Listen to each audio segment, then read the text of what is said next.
जय श्री श्याम मित्रों। मैं हूं आपका ज्योतिष मित्र पंडित हर्ष। एक बार फिर से आपका हमारे YouTube चैनल एस्ट्रो पंडित हर्ष शर्मा में स्वागत है। बड़े ही सरल तरीके से ज्योतिष को जानेंगे और समझेंगे।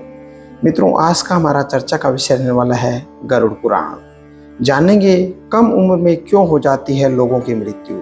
जानेंगे इसके पीछे का कारण गरुड़ पुराण में क्या बताया गया है। तो जुड़े रहिए हमारे इस YouTube वीडियो के साथ में अंत तक। जानते हैं कम उम्र में क्यों हो जाती है लोगों की मृत्यु। मित्रों, गरुड़ पुराण के अनुसार कलयुग में मनुष्य की आयु 100 वर्ष बताई गई है, जो कि धीरे धीरे कम होती जा रही है। हालांकि आधुनिक समय में बहुत से लोग बहुत कम उम्र में ही मर जाते हैं। गरुड़ पुराण बताता है सामयिक मृत्यु तब होती है जब कोई व्यक्ति अपने सामाजिक वर्ग या वर्ण के अनुसार गलत काम करता है। गरुड़ पुराण बताता है कि ब्राह्मण, क्षत्रिय, वैश्य और शूद्र जैसे विभिन्न सामाजिक वर्गों में असामयिक मृत्यु क्यों होती है। इसमें उल्लेख किया गया है कि जब कोई व्यक्ति अपने प्राकृतिक जीवन काल पूरा कर लेता है और सामान्य रूप से मर जाता है तो उसे प्राकृतिक मृत्यु कहा जाता है। दूसरी ओर दुर्घटनाओं, बीमारियों या अन्य अप्रत्याशित घटनाओं के कारण होने वाली मौतों को अकाल मृत्यु माना जाता है। गरुड़ पुराण इस बारे में जानकारी देता है कि अकाल मृत्यु क्यों होती है। साथ ही अकाल मृत्यु के बाद आत्मा को कर्मों के आधार पर स्वर्ग या नरक भोगना पड़ता है, यह भी बताया गया है गरुड़ पुराण में। गरुड़ पुराण क्या कहता है?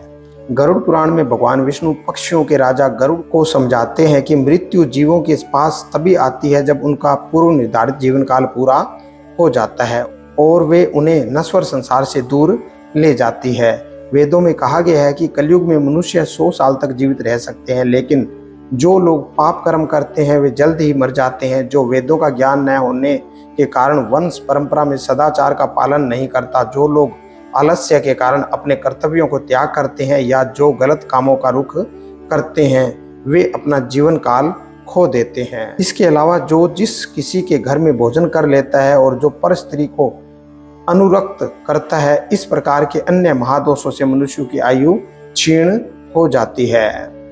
वर्ण के हिसाब से होती है अकाल मृत्यु। गरुड़ पुराण के अनुसार जो ब्राह्मण धार्मिक अनुष्ठानों का अनादर करते हैं, अशुद्ध, नास्तिक, धोखेबाज और दुर्भावनापूर्ण होते हैं, वे असामयिक मृत्यु को प्राप्त होते हैं और यम के लोक में ले जाए जाते हैं। जो क्षत्रिय अपनी प्रजा की रक्षा करने में विफल रहते हैं, धार्मिक आचरण को त्याग देते हैं या दुर्गुणों के आदी हो जाते हैं, उन्हें भी अपने कुकर्मों के लिए यम द्वारा दंड का सामना करना पड़ता है। कहा जाता है कि दोषी ब्राह्मण और क्षत्रिय दोनों ही मृत्यु के बाद यम की यातना से पीड़ित होते हैं। इसी तरह जो लोग अपने कर्तव्यों को त्याग कर दूसरों के काम में लग जाते हैं, खासकर अगर कोई शूद्र उच्च जातियों की सेवा करना छोड़ देता है तो उन्हें भी यम के लोक में जाना पड़ता है। मित्रों, असामयिक मृत्यु के बाद आत्मा का क्या होता है? गरुड़ पुराण में उल्लेख है कि जो कोई भी असामयिक मृत्यु को प्राप्त होता है उसे घोर पाप का भागीदार माना जाता है। ऐसा माना जाता है कि ऐसी आत्माएं अपने नियत जीवन चक्र को पूरा न करने के कारण न तो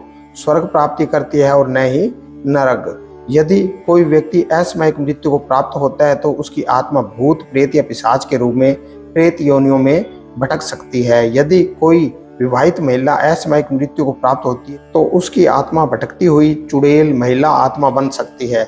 ऐसा माना जाता है कि जो अविवाहित महिलाएं असामयिक मृत्यु का सामना करती है, उनकी आत्मा देवी के रूप में भटकती है। मित्रों, ये थी कुछ खास और विशेष जानकारी जो असामयिक मृत्यु मरते हैं, यानी कि अपनी उम्र आने से पहले जो मृत्यु को प्राप्त होते हैं, उनके बारे में विशेष जानकारी। इसी तरह की और अन्य जानकारी जानने के लिए जुड़े रहिए हमारे इस चैनल के साथ में। हमारे इस चैनल पर ज्योतिष को बड़े ही सरल भाषा में बताया और समझाया जाता है। आज के लिए बस इतना ही मित्रों। जय श्री श्याम।